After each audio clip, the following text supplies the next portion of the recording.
जय श्री कृष्ण। राधे राधे मेरे प्रिय साथियों। आज हम सब एक ऐसी यात्रा पर चलने जा रहे हैं जो सिर्फ विचारों की नहीं बल्कि आत्मा की भी यात्रा है। एक ऐसी यात्रा जो हमें उस गहराई में ले जाएगी जहां से सत्य की गूंज सुनाई देती है। हम प्रभु श्री कृष्ण की वाणी सुनने जा रहे हैं, जिन्होंने न केवल अर्जुन को रणभूमि में खड़ा कर दिया बल्कि करोड़ों दिलों को भी जीवन की रणभूमि में जीने की प्रेरणा दी। जरा ठहरिए, गहराई से सोचिए। क्या आपने कभी अपने जीवन में यह सवाल उठाया है कि हम जो कुछ कर रहे हैं, जो कुछ पाने की दौड़ में भाग रहे हैं, वह सब किस लिए? कभी लगा है कि मन अशांत है, बेचैन है और कुछ ऐसा है जिसे हम समझ नहीं पा रहे? कभी लगा है कि हमारे पास सब कुछ होते हुए भी कुछ खाली है भीतर? अगर हां, तो समझिए कि आप उस द्वार तक आ पहुंचे हैं जहां से श्री कृष्ण की वाणी दस्तक देती है।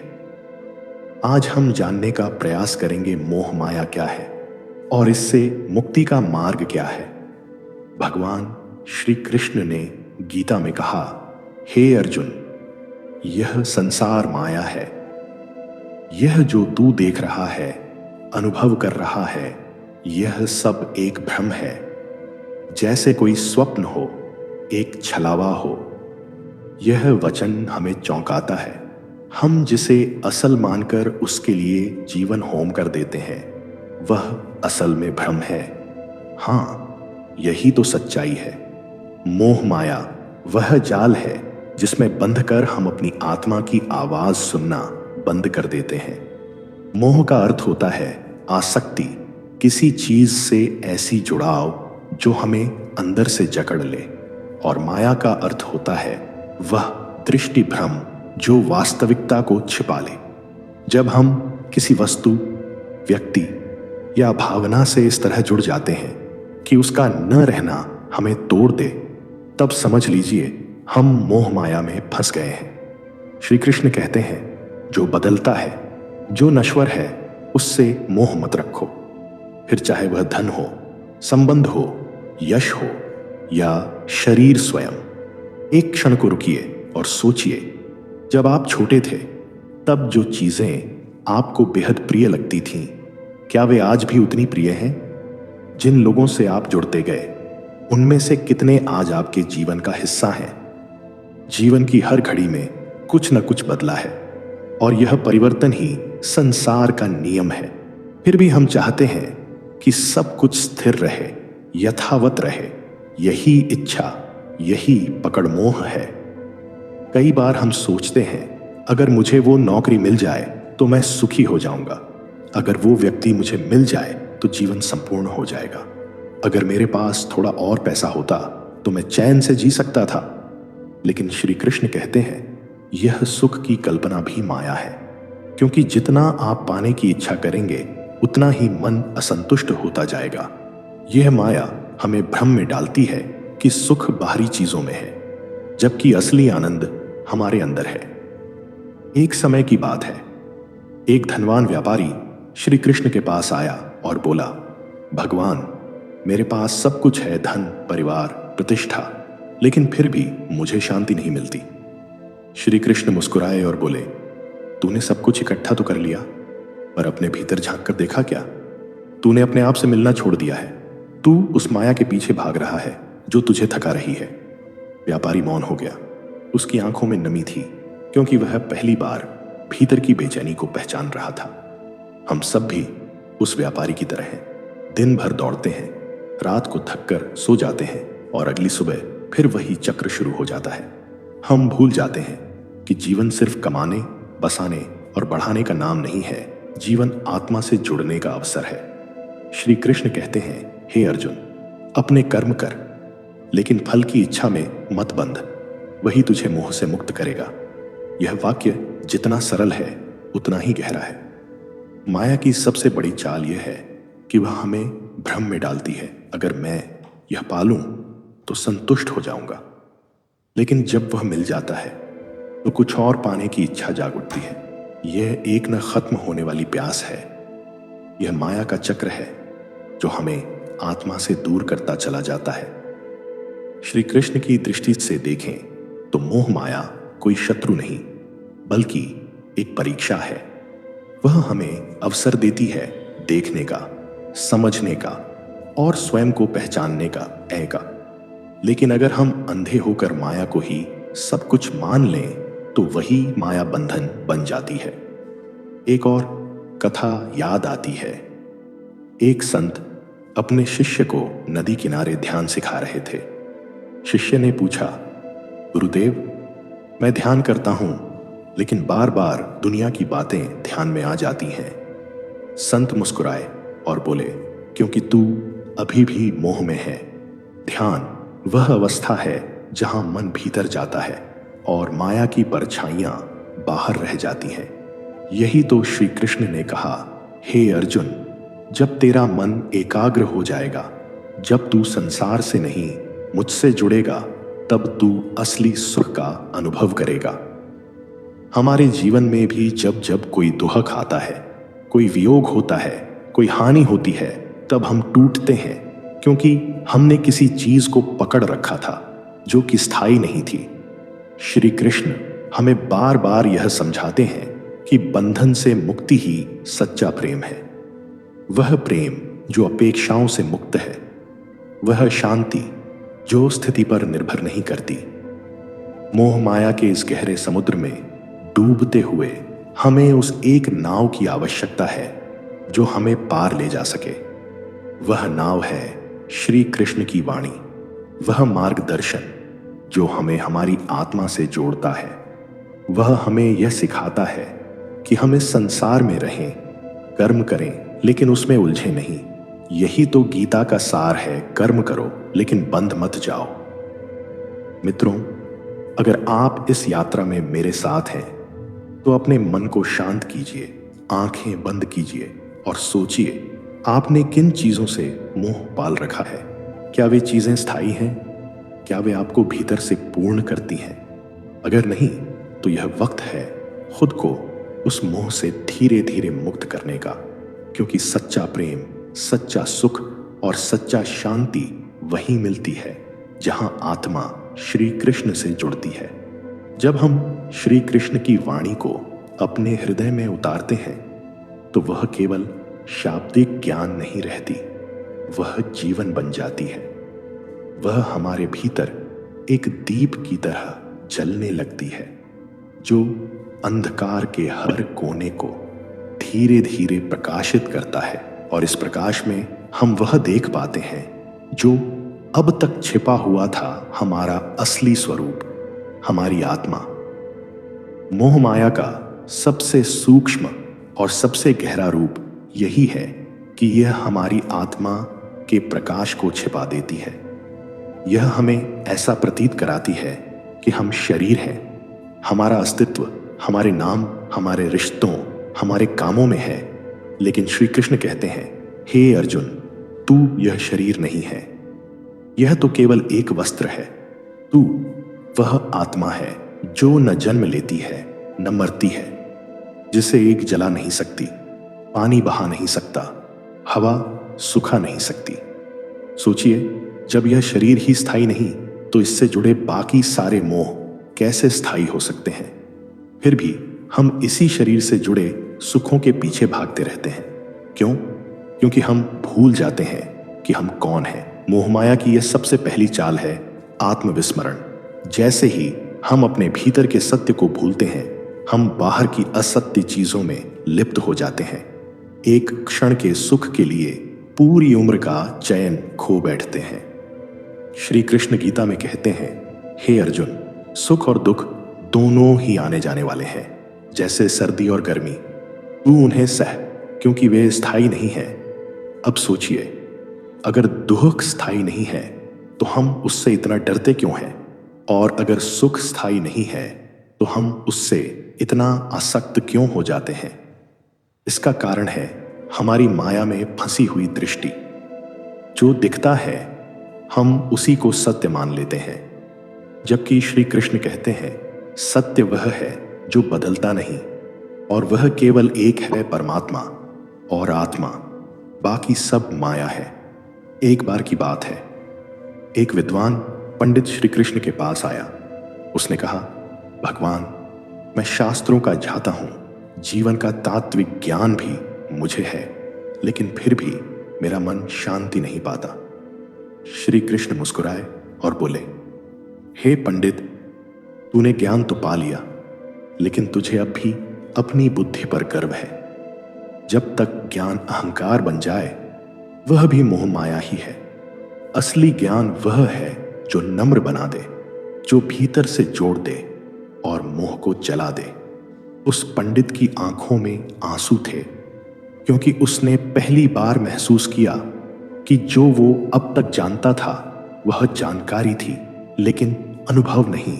अनुभव बिना ज्ञान भी मोह माया का हिस्सा बन जाता है। हमें यह समझना होगा कि मोह केवल धन, रिश्तों या प्रतिष्ठा से ही नहीं होता। यह हमारी धारणाओं से भी हो सकता है। हमारी मान्यताओं, हमारे विचारों, हमारी छवि से भी हम मोह पाल लेते हैं। मैं ऐसा हूं, मुझे ऐसा होना चाहिए, लोग मुझे ऐसा समझें। ये सब भी बंधन है, और श्री कृष्ण तो हमें इस सब से ऊपर उठने की बात करते हैं। वे कहते हैं, जो स्तुति और निंदा दोनों में समान भाव रखता है, वही मुझसे जुड़ता है। जरा सोचिए, कितना गहरा है यह वाक्य। हम अधिकांश समय दूसरों की राय के अनुसार जीते हैं। अगर कोई हमें सराहे तो मन प्रसन्न, और कोई आलोचना करे तो हम टूट जाते हैं। यह सब क्या है? यह हमारी माया से बंधी हुई पहचान है। श्री कृष्ण बार बार यह समझाते हैं कि जब तक हम बाहर की चीजों से अपनी पहचान बनाते रहेंगे, तब तक भीतर की स्थायी शांति से दूर रहेंगे। और यह बात केवल विचारों तक सीमित नहीं है। इसका प्रभाव हमारे व्यवहार, हमारी भावनाओं और हमारे निर्णयों तक पहुंचता है। मोह में फंसा हुआ व्यक्ति सही निर्णय नहीं ले सकता, क्योंकि उसकी दृष्टि धुंधली हो जाती है। श्री कृष्ण ने जब अर्जुन को गीता का उपदेश देना शुरू किया, तब अर्जुन मोह में था। वह अपने संबंधों, अपने रिश्तों, अपनी भावनाओं में उलझ गया था। वह सोच रहा था, मैं इन सब को कैसे मार सकता हूं? ये मेरे भाई हैं, मेरे गुरु हैं। लेकिन श्री कृष्ण ने उसे झकझोरा, हे पार्थ, यह तेरा कर्तव्य है, तेरा धर्म है, और जो तेरा धर्म है वह तुझसे कोई मोह नहीं छीन सकता। यही गीता का सबसे ऊंचा दर्शन है। मोह को हटाओ और धर्म को पकड़ो। जब तक मोह है तब तक भ्रम है, और जब भ्रम है तब तक निर्णय गलत होगा। अर्जुन का मोह उसे युद्ध से रोक रहा था, लेकिन श्री कृष्ण का ज्ञान उसे धर्म के मार्ग पर अग्रसर कर रहा था। यह केवल अर्जुन की बात नहीं है। हम सब जीवन के अपने अपने कुरुक्षेत्र में खड़े हैं। रोज कोई ना कोई स्थिति आती है जहां मोह हमें पीछे खींचता है। रिश्ते, भावनाएं, लालच, डर, और भीतर से आवाज आती है, क्या करूं? उस क्षण हमें श्री कृष्ण की वाणी को याद करना है, अपना धर्म करो और मोह को छोड़ो। धर्म यानी कर्तव्य, सत्य और आत्मा से जुड़ा कर्म। हम एक और कथा को याद करें। एक वृद्ध किसान था जो अपने खेत से अत्यंत प्रेम करता था। पूरा जीवन उसने भी खेत को सींचा, संवार कर उसे हरा भरा बनाया। एक दिन अकाल पड़ा और खेत सूखने लगे। लोग गांव छोड़कर जाने लगे, लेकिन वह किसान नहीं गया। वह रोने लगा, क्योंकि उसका मोह खेत से था। जब श्री कृष्ण वहां पहुंचे तो उन्होंने किसान से कहा, तू खेत से प्रेम करता है, यह अच्छी बात है, लेकिन जब खेत तुझसे कुछ मांगता है तो तू उसे पानी देता है। अब खेत कुछ नहीं दे पा रहा तो तू टूट गया। यह प्रेम नहीं, यह मोह है। अगर तू खेत को परमात्मा की सेवा समझकर जोत रहा होता तो तू दुखी नहीं होता। किसान समझ गया, सच्चा प्रेम त्याग से होता है, प्राप्ति से नहीं। श्री कृष्ण का हर उपदेश हमें यही सिखाता है, बंधन तोड़ो, जुड़ाव रखो। आप सोच सकते हैं ये दो बातें कैसे अलग हैं। बंधन यानी वह रिश्ता जो आपको अपने आप से दूर कर दे, और जुड़ाव यानी वह रिश्ता जो आपको अपनी आत्मा से जोड़ दे। जैसे एक माँ अपने बच्चे से जुड़ी होती है, लेकिन अगर वह हर समय सिर्फ उसकी चिंता में ही डूबी रहे और खुद की सुध भूल जाए तो वह बंधन बन जाता है। वहीं अगर वह बच्चे को प्रेम पूर्वक पाले और साथ ही अपने धर्म, अपने जीवन, अपने प्रभु से जुड़ी रहे तो वही जुड़ाव मुक्त करने वाला बनता है। जीवन हमें रोज ऐसे कई निर्णयों के सामने खड़ा करता है जहां हमें यह पहचानना होता है, यह जो मैं सोच रहा हूं, यह जो मैं कर रहा हूं, वह आत्मा की आवाज है या मोह का परिणाम।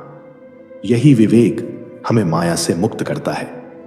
श्री कृष्ण कहते हैं, जो विवेकवान है, जो शांति में स्थित है, वही सच्चा योगी है। तो क्या मोह माया से पूरी तरह मुक्त हुआ जा सकता है? हाँ, लेकिन वह एक साधना है, एक यात्रा है। यह अचानक नहीं होता।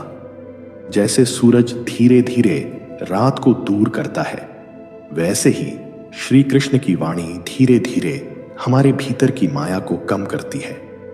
और जब मन से माया कम होती है तो हृदय में शांति का विस्तार होता है।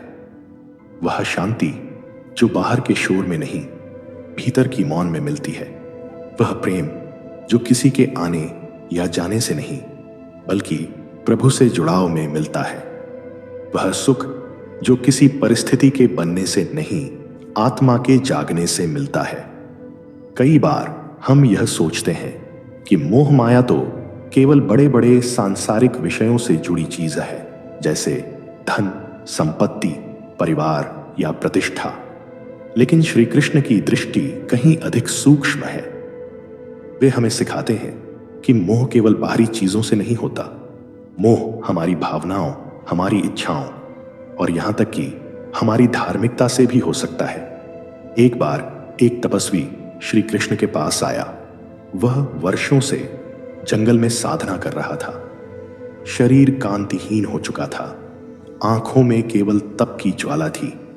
उसने श्री कृष्ण से कहा, हे प्रभु, मैंने सब कुछ त्याग दिया है, परिवार, समाज, भोजन, नींद, लेकिन फिर भी मुझे आत्मिक शांति नहीं मिली। क्यों? श्री कृष्ण ने उससे एक प्रश्न पूछा, क्या तुमने त्याग को भी त्याग दिया? तपस्वी चौंक गया। श्री कृष्ण मुस्कुराए और बोले, अगर तुम्हें अभी भी यह लगता है कि मैं त्यागी हूं, तो वह भी एक मोह है। अहंकार का मोह, पुण्य का मोह, साधना का मोह, ये सब बहुत गहरे बंधन होते हैं और आत्मा की गति को रोकते हैं। श्री कृष्ण की यह बात हमारी आत्मा को छूती है, क्योंकि हम सब कहीं न कहीं अपने अच्छे कर्मों से भी मोह पाल लेते हैं। हम सोचते हैं, मैंने इतने पुण्य किए तो फल क्यों नहीं मिला? लेकिन वह पुण्य भी यदि फल की अपेक्षा से किया गया है तो वह मोह है। श्री कृष्ण गीता में कहते हैं, कर्म करो लेकिन फल की अपेक्षा मत करो। यही कर्म योग का सार है। अब जरा सोचिए, यह कितना कठिन है। कर्म करते रहो लेकिन मन में कोई अपेक्षा ना रखो। और फिर भी श्री कृष्ण यही मार्ग दिखाते हैं, क्योंकि जब हम फल की अपेक्षा में फंसते हैं तो हम वर्तमान से कट जाते हैं। वर्तमान को जीने की बजाय हम भविष्य की कल्पना में उलझ जाते हैं। और भविष्य, जैसा श्री कृष्ण बार बार कहते हैं, माया है। जो समय बीत चुका वह स्मृति है, जो आने वाला है वह कल्पना है। केवल वर्तमान ही सत्य है और यही आत्मा का क्षेत्र है। माया का एक और रूप है तुलना। हम हमेशा दूसरों से अपनी तुलना करते रहते हैं। वह व्यक्ति मुझसे आगे क्यों है? उसके पास इतना सब कुछ है, मेरे पास क्यों नहीं? यह तुलना भीतर एक ऐसा जलन का बीज बो देती है जो धीरे धीरे हमें कड़वा बना देती है। श्री कृष्ण कहते हैं, जो अपने ही कर्म में संतोष पाता है वही ज्ञानी है।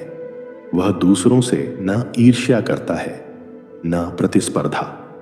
तुलना से उत्पन्न भाव, ईर्ष्या, क्रोध, द्वेष, ये सब आत्मा से हमें दूर कर देते हैं। और आत्मा से दूरी यानी श्री कृष्ण से दूरी। एक और प्रसंग याद आता है।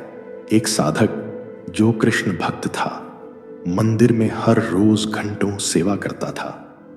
एक दिन उसने श्री कृष्ण से कहा, प्रभु, मैंने आपको वर्षों से सेवा दी, लेकिन आपने मुझे कभी दर्शन क्यों नहीं दिए?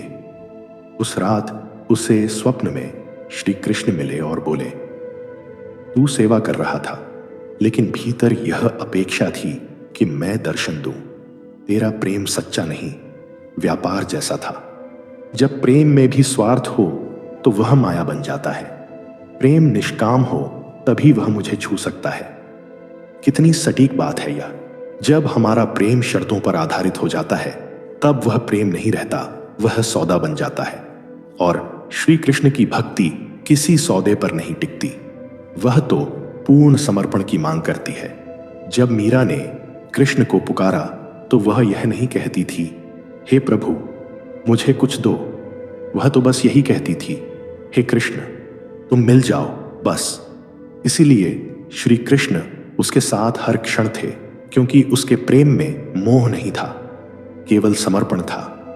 और समर्पण का अर्थ क्या है?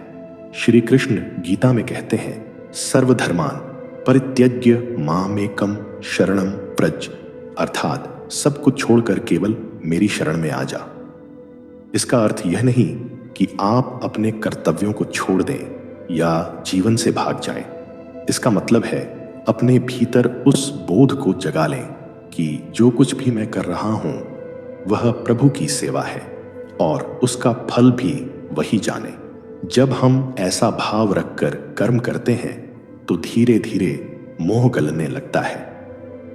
जैसे एक दीपक अगर जल रहा हो और उसमें घी की जगह जल डाल दिया जाए तो वह बुझ जाता है।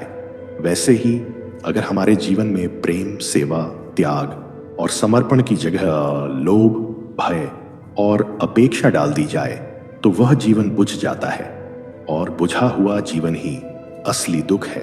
श्री कृष्ण हमें जलने की, रोशनी फैलाने की और इस जीवन को एक यज्ञ बनाने की प्रेरणा देते हैं। माया केवल बाहरी वस्तुओं की आसक्ति नहीं है, वह भीतर की जड़ता भी है। जब हम एक ही भाव में, एक ही सोच में, एक ही आदत में अटक जाते हैं और परिवर्तन से डरने लगते हैं तो वह भी माया है। श्री कृष्ण परिवर्तन के देवता हैं। वे सिखाते हैं कि जीवन चलायमान है और जो रुका वह मरा। जब अर्जुन डगमगाया तब श्री कृष्ण ने उसे स्थिर किया। लेकिन स्थिरता का अर्थ जड़ता नहीं होता, इसका अर्थ है परिवर्तन के बीच भी शांति का अनुभव करना। सोचिए, समुद्र कितना विशाल है, उसकी सतह पर लहरें हैं लेकिन भीतर गहराई में शांति है। वही स्थिति एक योगी की होती है। बाहर चाहे जो भी हो रहा हो, भीतर स्थिरता बनी रहती है। यही माया से मुक्ति का द्वार है। श्री कृष्ण यही सिखाते हैं, जो सुख दुख, लाभ हानि, जय पराजय में समान रहता है वह योगी है। जीवन में जब हम दुख से डरने लगते हैं और सुख को पकड़ने लगते हैं तो हम माया के जाल में फंस जाते हैं। लेकिन अगर हम दोनों को एक समान देखने लगें तो हम माया से ऊपर उठने लगते हैं। श्री कृष्ण स्वयं द्वारका के राजा थे। उनके पास वैभव था, शक्ति थी, प्रतिष्ठा थी, लेकिन मन में कभी उसका अभिमान नहीं था। उन्होंने सब कुछ भोगा लेकिन कुछ भी अपने मन पर हावी नहीं होने दिया। यही उदाहरण हमें सिखाता है, बाहर से कुछ भी हो, भीतर श्री कृष्ण होना चाहिए।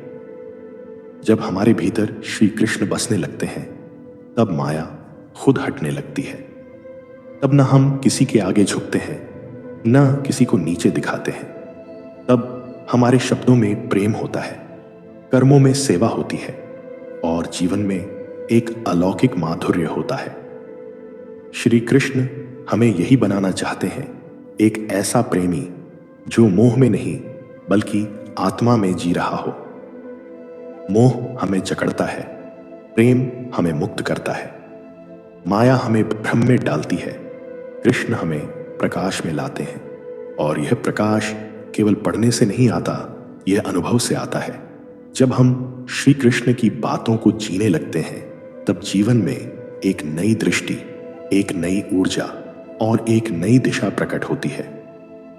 श्री कृष्ण की वाणी में जो बात सबसे अनोखी है, वह है उनकी सहजता। वे न तो डराते हैं, न ही आदेश देते हैं।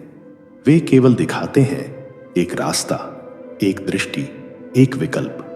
वे अर्जुन से कहते हैं, मैंने तुम्हें ज्ञान दिया, अब तू जैसा चाहे वैसा कर। यह बात हमें बहुत कुछ सिखाती है, क्योंकि मोह का एक रूप यह भी है जब हम दूसरों के निर्णयों को पकड़ने लगते हैं। हम चाहते हैं कि दुनिया हमें माने, हमें समझे, हमारे हिसाब से चले, और जब ऐसा नहीं होता तो हम दुखी हो जाते हैं। लेकिन श्री कृष्ण सिखाते हैं, सब कुछ जानकर भी किसी पर नियंत्रण न रखना। यही सच्चा प्रेम है। माया का जाल तब और गहरा होता है जब हम यह मानने लगते हैं कि हम दूसरों के जीवन के नियंता हैं। माता पिता बच्चों को नियंत्रित करना चाहते हैं, गुरु अपने शिष्यों को और प्रेमी अपने प्रिय को। लेकिन प्रेम में जब मोह जुड़ जाता है तो वह घुटन बन जाता है, और श्री कृष्ण उस प्रेम की शिक्षा देते हैं जिसमें आजादी है। राधा और कृष्ण का प्रेम इसका सबसे सुंदर उदाहरण है। राधा जानती थी कि कृष्ण द्वारका जाएंगे, विवाह नहीं करेंगे, साथ नहीं रहेंगे, फिर भी उन्होंने कृष्ण से प्रेम किया। और कृष्ण ने भी राधा को कभी रोका नहीं, बांधा नहीं, कोई वादा नहीं किया। फिर भी राधा उनके जीवन का सबसे बड़ा सत्य बन गई। क्यों? क्योंकि वहां प्रेम में कोई अपेक्षा नहीं थी, वहां केवल समर्पण था। हमारे जीवन में जब हम ये स्वीकार कर लेते हैं कि सब कुछ हमारे नियंत्रण में नहीं है, तब हम सच में मुक्त होते हैं। लेकिन यह स्वीकार करना आसान नहीं होता, क्योंकि हम माया के वश में होते हैं। हम चाहते हैं कि रिश्ते वैसा ही चले जैसा हमने सोचा, जीवन वैसे ही चले जैसा हमने योजना बनाई। लेकिन श्री कृष्ण कहते हैं, यह संसार तुम्हारी योजना से नहीं, मेरे विधान से चलता है। एक और सुंदर प्रसंग है। महाभारत युद्ध के पहले श्री कृष्ण ने शांति प्रस्ताव लेकर कौरवों के दरबार में प्रवेश किया था। उन्होंने दुर्योधन से कहा, कम से कम 5 गांव दे दो, युद्ध मत करो। लेकिन दुर्योधन हंस पड़ा और बोला, मैं एक सुई की नोक जितनी जमीन भी नहीं दूंगा। श्री कृष्ण शांत थे। वे जानते थे कि अब युद्ध होगा, विनाश होगा, लेकिन फिर भी उन्होंने शांति का प्रयास किया। उन्होंने अपना कर्तव्य किया, बिना परिणाम की चिंता किए। यही गीता का संदेश है। माया हमें बांधती है परिणाम से। वह कहती है, अगर फल अच्छा नहीं मिला तो प्रयास क्यों करें। लेकिन कृष्ण कहते हैं, फल अच्छा हो या बुरा, कर्म करना मत छोड़ो, क्योंकि कर्म तुम्हारा धर्म है, फल मेरा विधान है। जब हम इस भाव से जीने लगते हैं तो हम माया से ऊपर उठने लगते हैं। तब न तो सफलता हमें गर्वित करती है, न असफलता हमें तोड़ती है। तब हम श्री कृष्ण के भक्त बनते हैं, स्थिर, शांत, प्रसन्न। माया का सबसे गहरा रूप है भय। हम डरते हैं हानि से, मृत्यु से, अकेलेपन से, अस्वीकार से, और यह डर हमें भीतर से खोखला कर देता है। लेकिन श्री कृष्ण कहते हैं, न तवम शोचितुमर्हसि, अर्थात तू शोक करने के योग्य नहीं है। क्यों? क्योंकि तू आत्मा है, और आत्मा को कोई न मार सकता है, न जला सकता है, न डुबो सकता है। आत्मा अमर है और तू वही है। जब हम इस सच्चाई को भीतर से अनुभव करते हैं, तब जीवन में जो कुछ भी आता है वह हमें हिला नहीं पाता। तब हम किसी चीज को खोने से नहीं डरते, क्योंकि हमें पता होता है कि कुछ भी हमारा नहीं था और कुछ भी हमसे छीना नहीं जा सकता। तब मृत्यु भी केवल एक परिवर्तन बन जाती है, एक यात्रा का पड़ाव। श्री कृष्ण हमें इस निर्भयता की ओर ले जाते हैं जो केवल आत्मज्ञान से आती है। और आत्मज्ञान तभी आता है जब मन शांत होता है। श्री कृष्ण कहते हैं, जो व्यक्ति इंद्रियों को संयमित करता है वही योगी है। लेकिन संयम का मतलब यह नहीं कि हम इच्छाओं को दबाएं। इसका मतलब है हम उन्हें समझें, देखें और फिर उस पर विजय पाएं। जैसे एक घोड़ा अगर बेतहाशा दौड़ रहा हो तो उसे खींचना नहीं चाहिए, उसे दिशा देनी चाहिए। वैसे ही हमारे मन की इच्छाएं हैं, उन्हें रोका नहीं जा सकता, लेकिन उन्हें साधा जा सकता है। श्री कृष्ण का जीवन यही सिखाता है, आनंद से जियो, लेकिन जागरूक रहकर। नाचो, गाओ, प्रेम करो, लेकिन जानो कि यह सब एक खेल है, यह लीला है और तुम केवल एक पात्र हो, अभिनय कर रहे हो। और जब अभिनय पूरा हो जाए तो मंच छोड़ दो, बिना पछतावे, बिना डर के, बिना क्रोध के। यही जीवन की सुंदरता है। माया को समझने के लिए हमें देखना होगा कि हम किन बातों में सबसे ज्यादा उलझते हैं। क्या वह हमारा अहंकार है? क्या वह हमारा डर है? क्या वह हमारा बीता हुआ अतीत है या कोई टूटा हुआ सपना? जब हम इन भावों का गहराई से अवलोकन करते हैं तो पाते हैं कि ये सब माया के ही रूप हैं। और श्री कृष्ण सिखाते हैं, इन भावों को अपने भीतर आने दो, लेकिन उन्हें पकड़ो मत, उन्हें बह जाने दो जैसे हवा बहती है। तुम्हारा काम केवल देखना है, जागरूक रहना। और जागरूकता तब आती है जब मन श्री कृष्ण के चरणों में झुकता है। जब हम यह मान लेते हैं कि हम कुछ नहीं जानते, तब ज्ञान का द्वार खुलता है। जब हम यह मान लेते हैं कि हम कुछ भी नियंत्रित नहीं कर सकते, तब शांति आती है। श्री कृष्ण के भजन, उनकी कथाएं, उनके नाम, यह सब मन को तैयार करते हैं उस स्थिति के लिए जहां मोह का कोई अस्तित्व नहीं रहता। एक समय ऐसा आता है जब इंसान हर चीज पाकर भी खाली महसूस करता है। यही वह क्षण होता है जब आत्मा श्री कृष्ण को पुकारती है। और वह पुकार ही पहली सीढ़ी होती है माया से मुक्ति की, क्योंकि जहां पुकार है वहां अहंकार नहीं होता। जहां नम्रता है वहां कृपा उतरती है।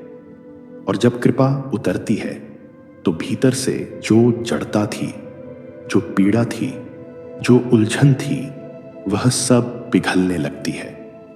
कभी कभी हम सोचते हैं कि श्री कृष्ण इतनी सारी बातें क्यों कहते हैं?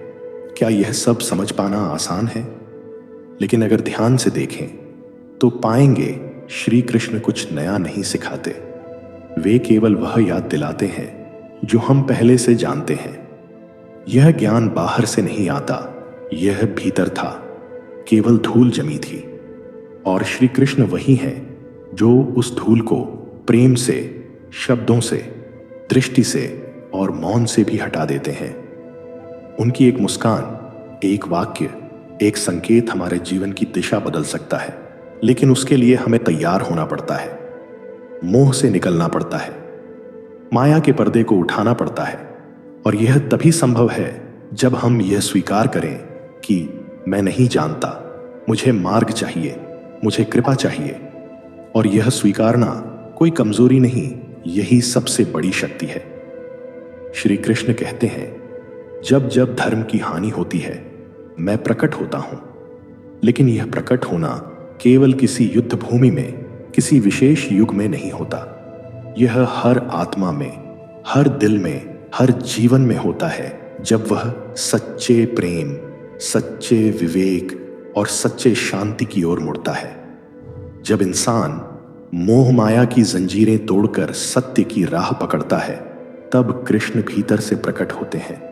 यह अवतार हमारे भीतर होता है, बाहर नहीं। हमने जीवन में बहुत कुछ जमा किया, धन, रिश्ते, सम्मान, नाम, लेकिन अंत में क्या रह जाता है? केवल एक प्रश्न, क्या मैं शांत हूं? क्या मैं प्रेम से भरा हूं? क्या मुझे मृत्यु का भय नहीं है? और अगर उत्तर नहीं है तो समझिए, मोह अब भी है, माया अब भी है, और यही अवसर है श्री कृष्ण की ओर लौटने का। उन्होंने कहा था, हे अर्जुन, तू मेरा स्मरण कर और मेरा भक्त बन। इसका अर्थ केवल मंदिर जाकर पूजा करना नहीं है। इसका अर्थ है जीवन के हर पल में, हर कर्म में कृष्ण को याद करना। जब हम व्यापार करें तो ईमानदारी से करें, जैसे वह देख रहे हैं। जब हम किसी से प्रेम करें तो बिना अपेक्षा के करें, जैसे वह साक्षी हों। जब हम दुख झेलें तो विश्वास रखें कि यह भी उनकी योजना का हिस्सा है।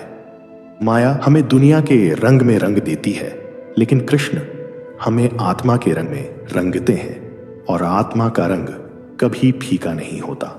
संसार में जो कुछ भी है वह समय के साथ मिट जाता है, लेकिन आत्मा, प्रेम और सच्चा ध्यान यह अमर है।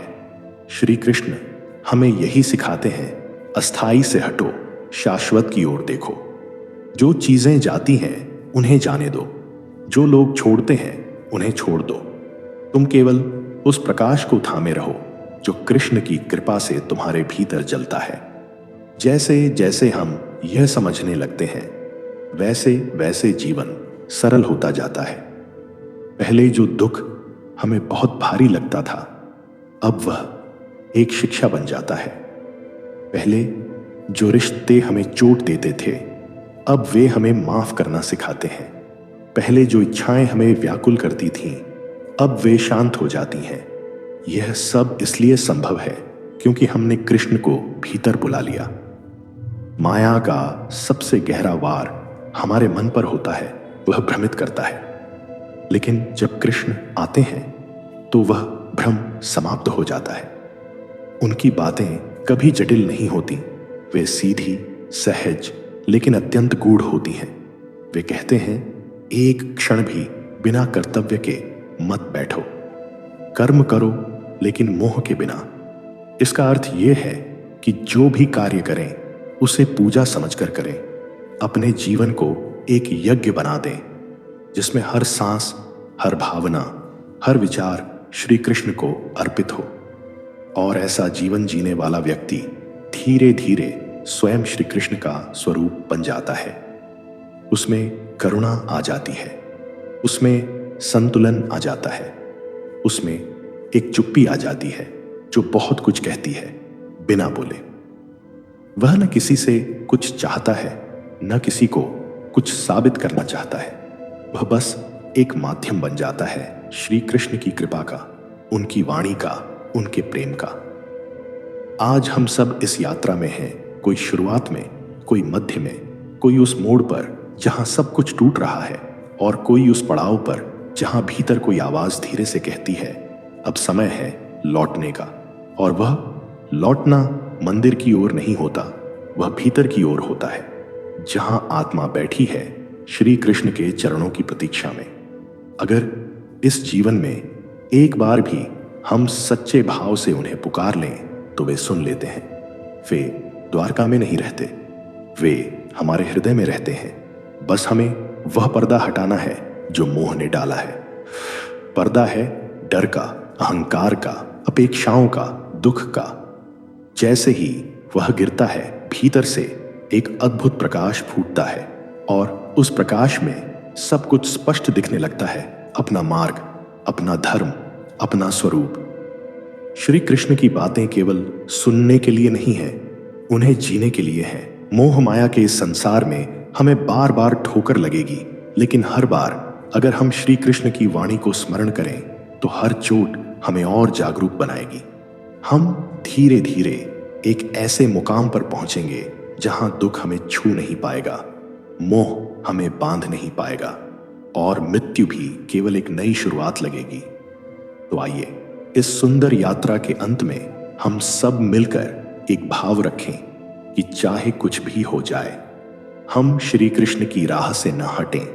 हम मोह को पहचानें, माया को समझें और प्रेम में जिएं, क्योंकि अंत में केवल प्रेम शेष रहता है, और प्रेम का सर्वोच्च रूप श्री कृष्ण ही है।